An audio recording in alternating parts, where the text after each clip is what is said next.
Hi, welcome to Rivetea. Welcome back if you've been here before. I'm Longhair Linda, and today we are talking about Basketball Wives, Season 10, Episode 16, and this one is called Law and Order. So, let's get into it. Alright, just like with my recap for Love and Marriage DC that I just did before this, I am not doing so well. I am recovering from some kind of flu, so please forgive me. Work with me here, okay? I'm doing the best that I can. I realize I sound congested, but just go with it, okay? We're here to talk about Basketball Wives. We can do this together. We see each other, okay? All right, so we open with Jackie and her new puppy Ghost at Jackie's apartment, and of course, she's FaceTiming Doug. Oh, this is starting off great. Jackie has a dog trainer coming, and she's hoping the trainer will do a better job with Ghost than she did with the ladies at the Ponderosa. Not you referring to the other ladies as your pets, Jackie, but okay. Brandy, British, and Duffy are at some kind of sauna spa situation, sweating the toxins out, and they catch up on the Ponderosa from the night before. At the same time, Jackie and Jen are meeting up for drinks, doing the same thing. Jackie is butting in on this whole Jen and Malaysia thing as usual, and wants to know if Jen feels remorseful about what she said. Jen does not. At the spa, Duffy feels bad for Malaysia, and Brandy says she understands why Jen would say it, the thing about the foreclosure, allegedly, but wishes that she hadn't. So just for like a little bit of context, if you didn't watch the show and you just like to watch recaps, they were bouncing back and forth in the edit with the two sets of ladies, okay? So just in case that wasn't clear. So back at the bar, Jackie is trying to talk up this whole Ponderosa and how it's all about respect, and not Jackie trying to start some ish. Hands up if you believe that. Don't worry, I'll wait. Okay, Jen tells us in her confessional that Jackie is 100% responsible for the blow up between her and Malaysia, and Jackie indeed was starting some ish. Now I agree on the whole starting some ish. Duh, that's her MO, been her MO. But I don't think she's 100% responsible for that, Jen. I think you should take some responsibility for the blow up, considering you're the one that brought this rumor of the alleged foreclosure to the group in the first place. So I don't want to put 100% responsibility on Jackie, because if you hadn't said nothing, there wouldn't have been nothing. In the wise words, this is the only time I'll ever refer to her as wise. In the wise words of Mia from The Real Housewives of Potomac, the reunion, don't start now more, be none. Why did she say it like that? Be none. And then she had no receipts. But that's a different show. Let's move on. Back at the spa, Duffy calls Brandy out on her shady comment about her and Malaysia's growing friendship, and British thinks it might be that Brandy is jealous of Duffy trying to take her ex-bestie. Now the ladies do laugh it off, but I definitely think there is some truth to that, especially because Duffy goes on to say that she would never befriend someone that Brandy says did her dirty and she didn't want to be around them. Brandy says she told Duffy that. Brandy goes on to say that she would not be friends with Duffy's enemy, and I was shocked. Enemy, sis? Malaysia's your enemy? Is it really that deep? Even Duffy is like, so Malaysia's your enemy? How can you say that when you were just talking with her? Brandy says that she was her enemy in the past, even though she does go on to say that like enemy's a bit of a strong word. But to me, it looks like British hit the nail right on the head with the whole jealousy thing, because her and Malaysia aren't close. She's now like resenting Duffy for having a friendship with her. That's what it looks like to me. Brandy says enemy is a strong word, and Duffy gets upset because she feels like Brandy is coming for her character. Brandy has to be like, I'm not saying you're a bad friend, you're not. And after some slightly shady confessionals from both, the ladies hug and kiss, and I guess all is good now. All right. We then have a scene at the trainers with Jackie's unruly puppy. That was kind of fun. I'll just say that that dog has had a lot going on. Just Duffy, Brandy, and Brooke are meeting on a rooftop to do some R&B yoga. And the ladies ask Brooke where Jackie is. So it turns out that Jackie is no longer coming to this little R&B yoga session. And Brooke thinks it might be because she didn't invite Malaysia. It's starting to give Mean Girl. Brooke hasn't even had a fallout with Malaysia. I know they had that little tiny spat last season, but like nothing's even happened. So, but I digress. Brooke has been working out as much as she can to help her deal with the separation, but also wants a revenge body. And I'm not mad at that at all, sis. After the session, Duffy talks about a communication and intimacy game that she played with Iman. She tells the ladies that there are certain things Iman does that she's not happy with, but she realizes that she didn't communicate her feelings well. Come on, growth. She wants to get therapy and work out the kinks before they finally tie the knot, since they have been engaged for so long. Brooke asks if they have talked about a prenup and life insurance, etc.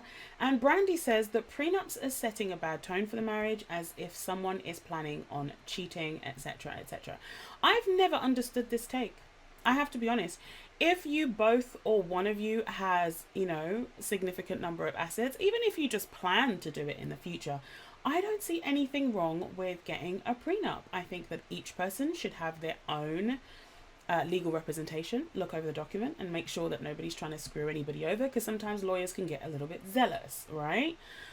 I don't see anything wrong with a prenup. I don't think a prenup is setting a marriage up to fail. I don't. I think it's a smart thing, and the point of it is that you should never have to use it. If you get to a point where you are divorcing, that's when a prenup is involved. And so planning for divorce or planning for the failure of the marriage doesn't make sense, because it will never come up if the marriage doesn't fail. You stay married, the prenup won't ever take effect.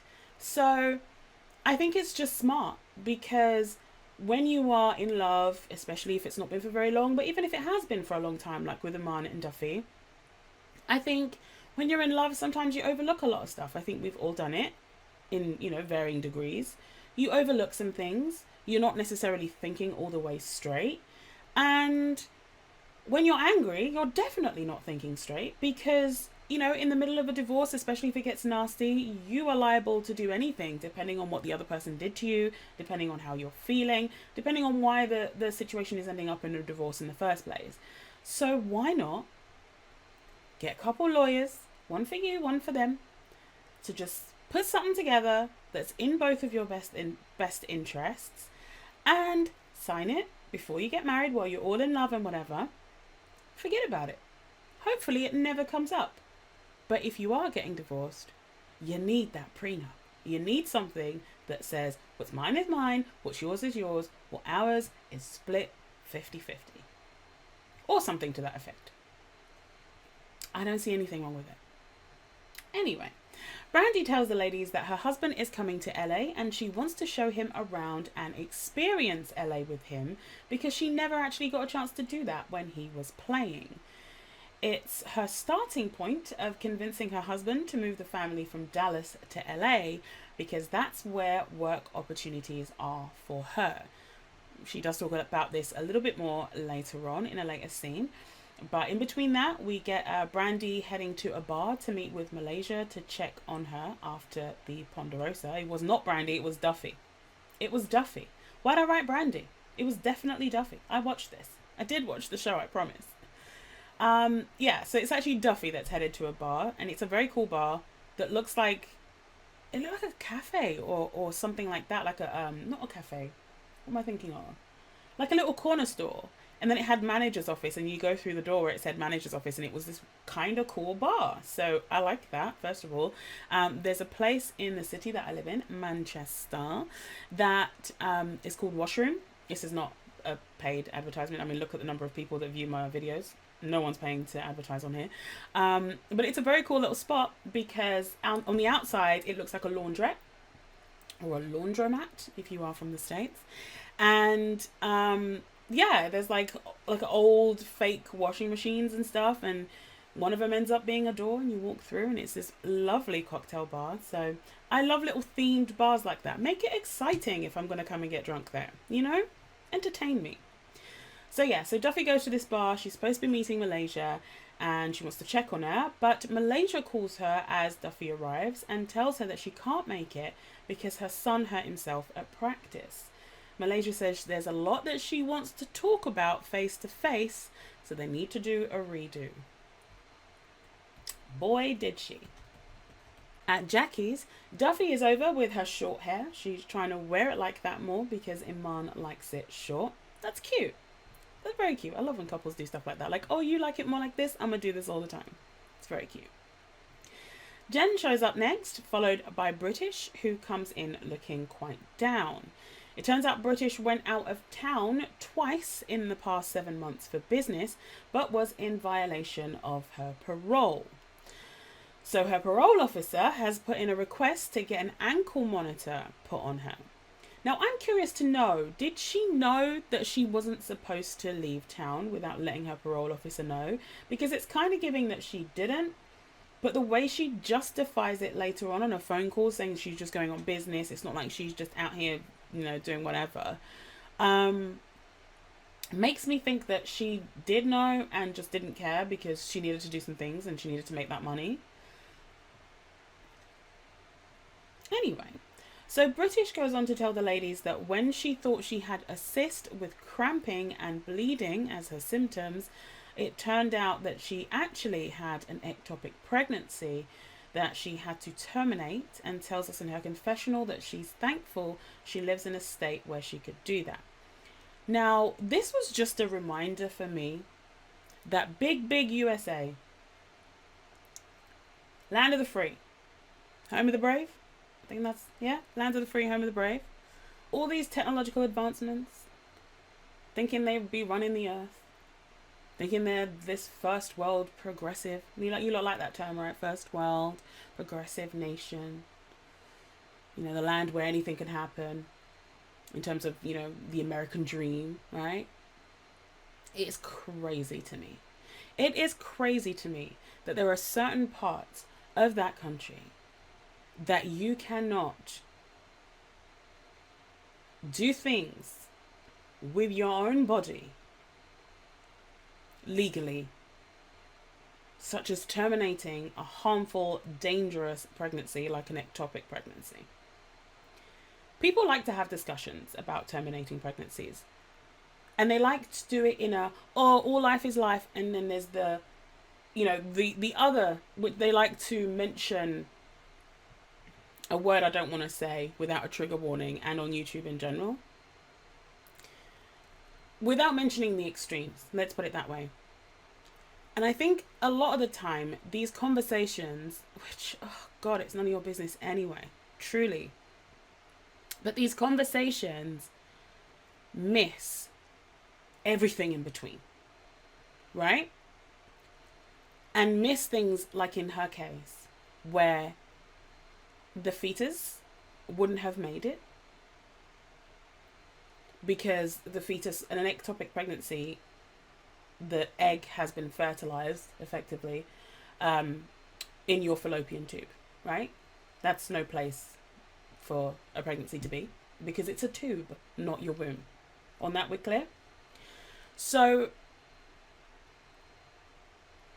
Brittish goes on to say that her doctor said that if the pregnancy had carried on and it was showing absolutely no signs of moving out of her fallopian tube, that the doctor would have had to cut a part of her fallopian tube to be able to remove the embryo, because it could kill her if they didn't. So this would be an emergency surgery that she would have to have. And it would also prevent her from having children in the future.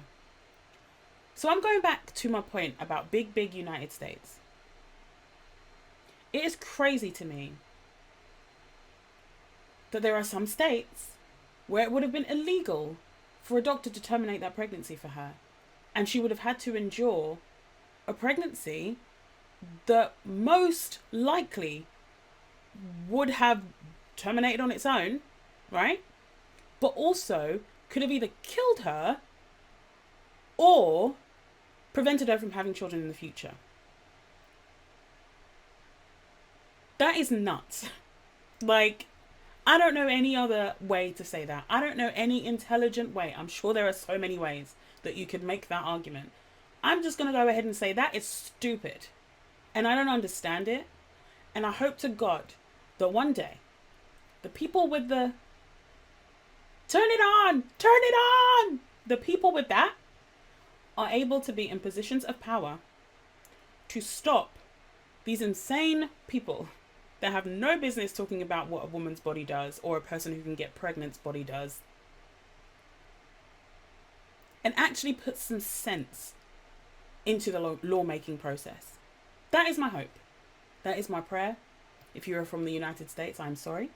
I do not mean to offend you, but there are some stupid things happening in your country, and I can recognize them because I live in Britain, home of stupid things. Okay? Not that specific stupid thing. We have our own set of stupid things, but you get my point.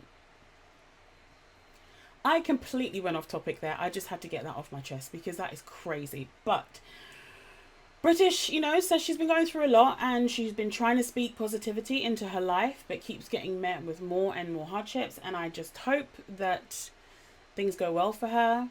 I hope that if she is guilty of the things that she is being accused of currently in this case, this ongoing case, that justice is served, but I still wish her well. Does that make sense? I hope it does. Jackie picks up the puppy Ghost from the trainer and he's really well behaved. So we're just going to skip past that because nothing else happened. It was just cute. At Malaysia, she's getting the kids ready to go to school. Now, the reason I'm talking about this scene, because again, not much happened here, but it turns out that her eldest is the one taking the young'uns to school in the car. And it just made me go, man, these kids are so much older. Like, obviously, she's been on TV for 10 years and I've been watching this show the whole time. But it's crazy how, how big and grown these kids have gotten right in front of our eyes. Obviously, they're not on the show much. There's very, very few scenes of them. But whew, it's crazy. Man, all this just driving the other kids to school. Just a quick by the by. So, we're then taken to Jen, who has set up a girls' day for Brittish with wine tasting. We actually get taken to her bus. She arrives last. But she's invited all the ladies, except Malaysia, to go. And they're on this bus. And while they're waiting to head out, Brittish takes a call off the bus and is arguing about working, not being out here committing crimes, that they're doing this to her because of who she is, because if she was a regular person, they wouldn't care. That did make me think, who does Brittish think she is? That's not helpful, so we're going to move on. When she gets back on the bus, Brittish says that she needs to call her lawyer because her parole officer will be putting an ankle monitor on her after all. Brittish wants to be dropped off home as the bus gets going, saying that she is not in the mood. Brooke says it's not that serious, and Brittish yells it's not serious for them because they don't have to have a monitor on them. And I actually agree. I don't think telling her it's not that serious was quite the right move by Brooke. I think also Jen said the same thing. I don't think it was the right move. I do like what Brandy did, which is be like, look, we're gonna let you have your little attitude right here, but when we get off this bus, she didn't even need to finish a sentence because we all understood what that meant. And I like that approach better. I think it's because that approach works for me. Like, sometimes something happens, it puts me in a funk, and I have no business being in that funk, but let me be in it, let me ride through it, and I'll be right as rain in no time. And I think that's what the ladies needed to let Brittish do. When she was saying she wanted to go home, don't let her go home. There's this whole trip that's being planned for her. She's going to have a good time. But don't minimize what she's going through either by telling her it's not that serious. That's serious for her. It would be serious for you too if you had to have a GPS tracker on you against your will and you had a court case in a month. So I like Brandy's approach on that one. For me. So when they arrive at Rosenthal Wine Bar, I want to go there by the way, it looks great. The ladies try a bunch of wines and don't spit any of it out. Love that for them. As the ladies enjoy their charcuterie board and wine, Duffy is talking about making a decision on the wedding after some communication therapy, and Brandy lets out a shady, "That's good. Lord knows you could use some communication therapy." And even Jen is like,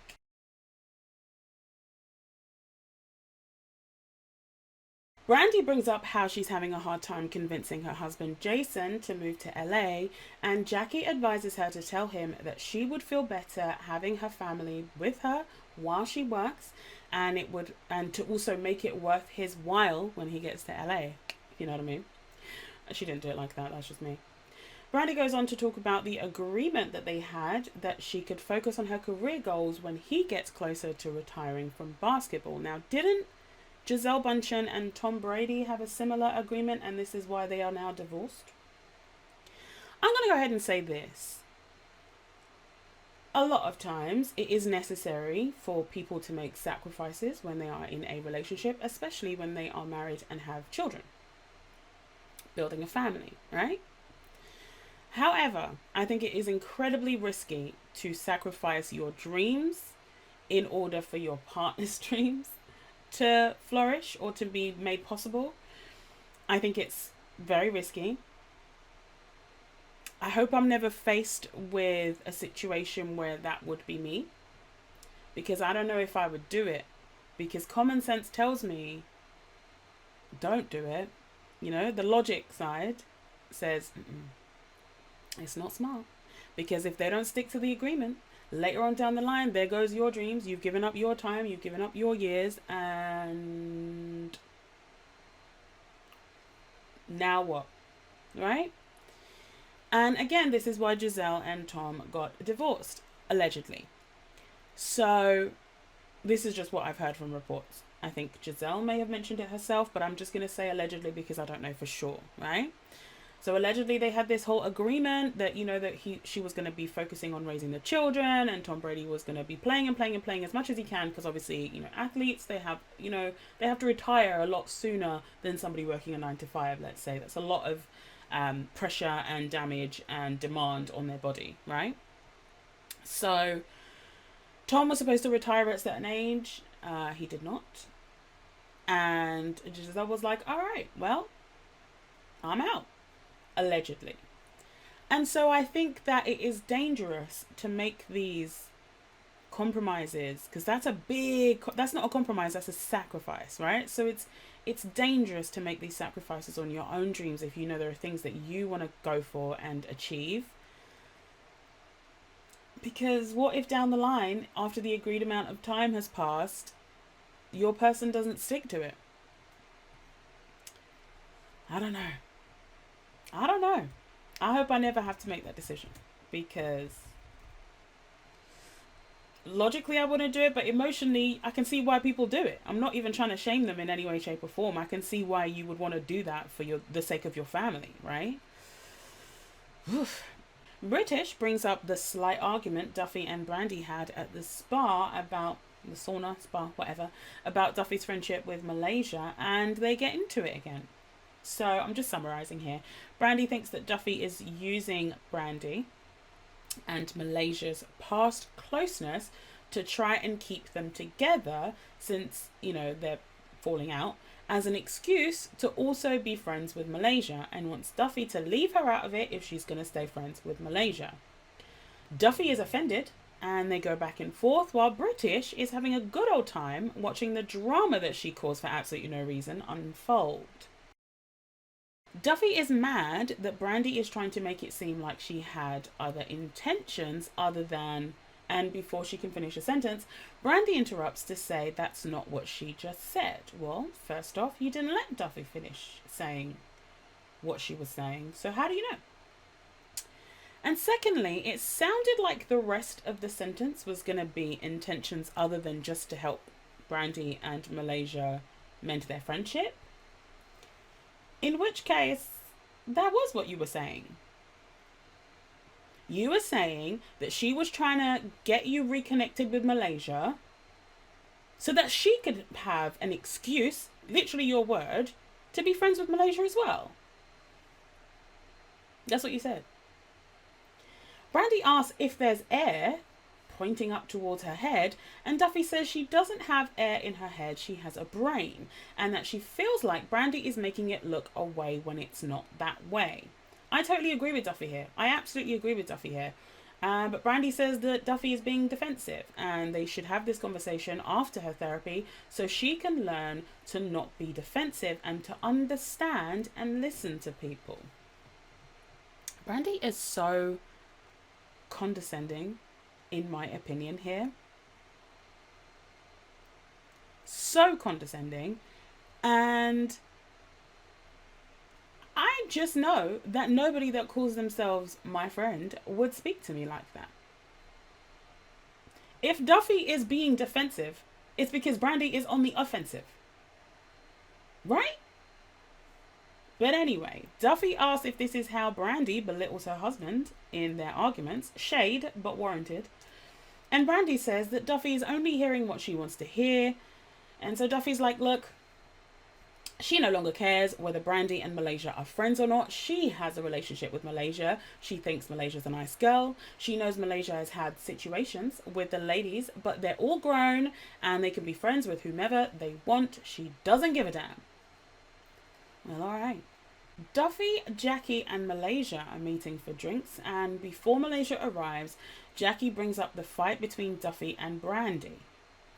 Duffy says it's unfortunate, but she thinks it's crazy that Brandy said that she was a fake friend.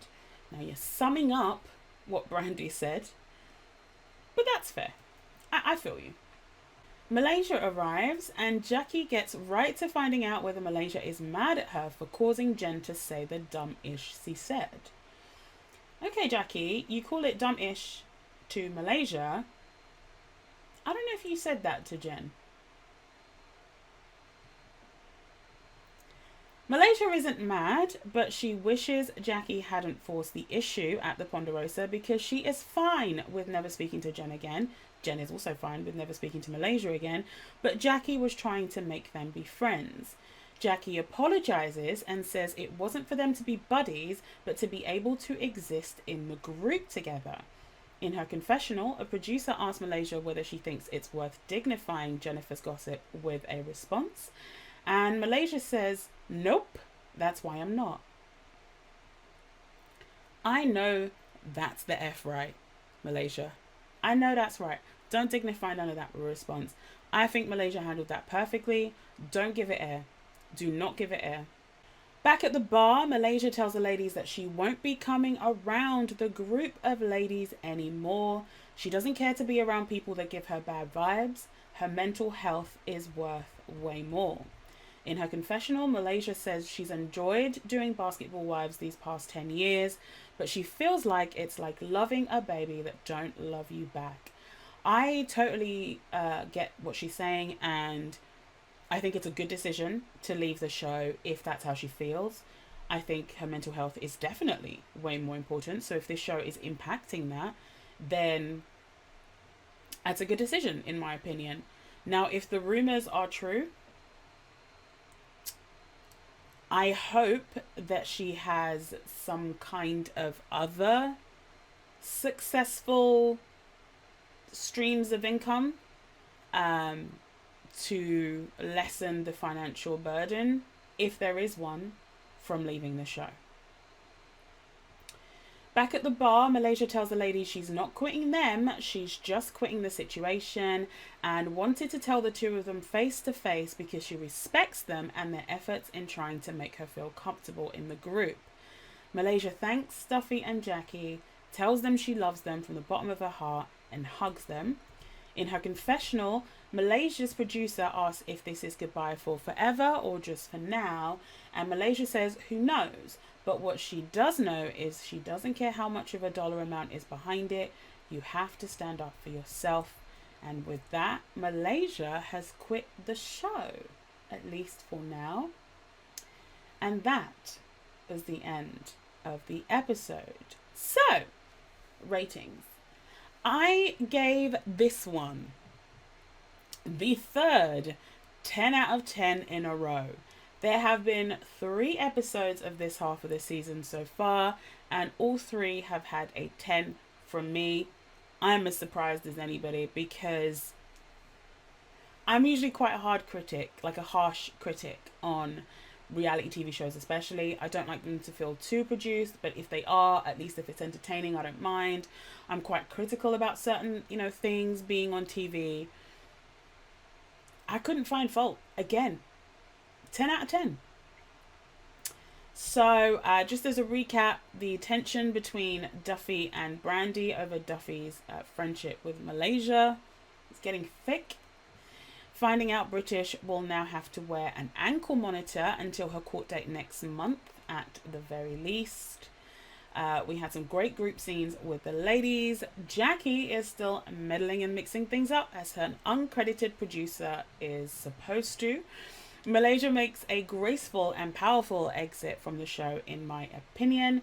And right at the end, we got some cutscenes showing Brooke will be moving forward with a divorce. Angel is coming back to film with the ladies. And Brandy and Duffey are gonna keep fighting, apparently. So, as I said, that is the third 10 out of 10 from me for Basketball Wives. I want to know what you rated this episode out of 10. I want to know your comments, your feedback, your thoughts, your musings, either down in the comments or on social media at Rivetea TV, or both. Tell me. I want to know. I am curious. But for now, I'll catch you on the next one. Bye!